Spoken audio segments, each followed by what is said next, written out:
হজরত জাবের রাদিয়াল্লাহু তাআলা আনহু হতে বর্ণিত, এক ব্যক্তি ইয়ামানের এক শহর জাইশান থেকে মদিনায় আগমন করল।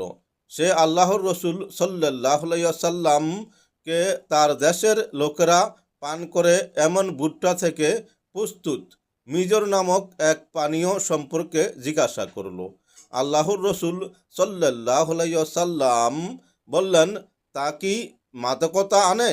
লোকটি বলল, জি হা। আল্লাহর রসুল সাল্লাল্লাহু আলাইহি ওয়াসাল্লাম বললেন, প্রত্যেক মাদকতা আনয়নকারী বস্তু মাত্রই হারাম। আর যে ব্যক্তি মাদক দ্রব্য সেবন করবে তার জন্য আল্লাহ তাআলার প্রতিশ্রুতি আছে যে তাকে তিনি তিনাতুল খাবাল পান করাবেন।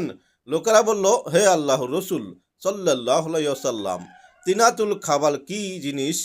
তিনি বললেন, জাহান্নামীদের গাম অথবা ফুজ।